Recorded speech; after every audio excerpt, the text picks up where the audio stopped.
Hey everyone, I'm Mike. Welcome to Grab. Come on in.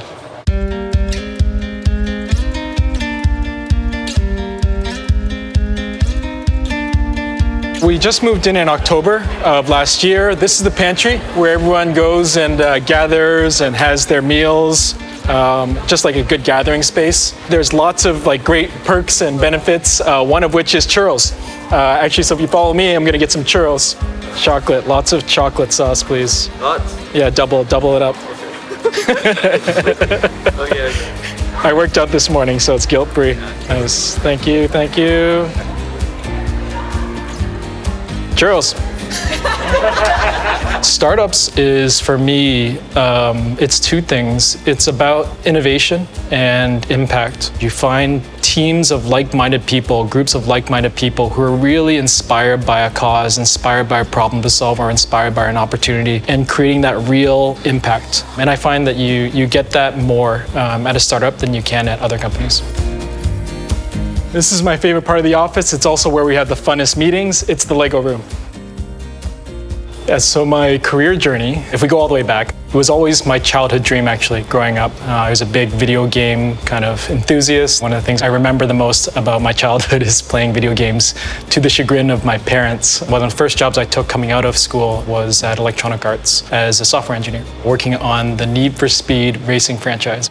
Partway through there, I realized I had a passion for a lot more than just the engineering side of things. I really enjoyed leading teams and the business side of making games. That took me to a point in my career where we went off and started our own startup, building interactive storybook apps of an educational type of nature. And the goal was to try and foster this connection between parents and children in a way that's even more compelling or even stronger than what you can get from just a storybook. We actually got named also to the iTunes Hall of Fame with the first app that we had created. Right around the same time, Uber was trying out the waters in Vancouver, and I remember realizing this is really disruptive, innovative technology. So I talked to the team there, joined Uber as one of the early product managers at the company, and spent about 5.5 years there helping to just build out that company, build out that team, and grow that to where it was. After spending about 4 to 5 years there, decided to just take a year off, just laying on the beach and traveling the world and just trying to find inspiration. And I found it in Southeast Asia. I was just really inspired by the people, by the culture, and the opportunity that's here. And so that pulled me out here. And I thought Grab would be the company that would be best suited for what I wanted to do. And so moved out to Singapore and became a part of this great mission at Grab. One of my favorite perks is the foosball table. I'm a professional foosball player myself. Not really. I'm an aspiring foosball player myself, and so we actually let off some stress in between meetings, come and play a game of foosball. So Anthony is apparently a pull shot player, where he pulls the ball across and shoots it. And then I'm a snake shot player, where I can go either direction and shoot it. The strong thing about Grab, and part of the reason I was pulled towards Grab, is the culture. The way that Grab describes its culture is in the form of the 4 H's: honor, hunger, humility, and heart. It's really something that people live and embody. And it starts really with the co-founders, Anthony and Huiling, and it permeates all the way through the company. You go and look at someone like Anthony Tan's LinkedIn page, and I challenge you to find a photo of just him alone. It's always a photo of him with a merchant, a restaurant owner, or a driver to understand what are they trying to do, what are they trying to accomplish, and how can he help them. And it inspires you. One of the great elements of the office is all the different elements that they've incorporated to bring in the Grab culture. And what you'll see here is there's lots of these icons, which we use in the app today, that are all illuminated on the ceiling here. Another way that we've incorporated the Grab culture is that you can see these are the Southeast Asian dishes that people like. Product for me, it goes all the way back to when I was on the Need for Speed franchise as an engineer. The thing that really always appealed to me was the users behind these products. And that was actually the magic for me, was the day I sat down and they gave me a video game console, like an Xbox, and said, your first day on the job is to play this game and just learn it. And I just remember thinking oh, my childhood dream's coming true. This is the thing I wanted to do. But what really brought it to life was seeing users interacting with that product that I was working on, and seeing the joy and the delight.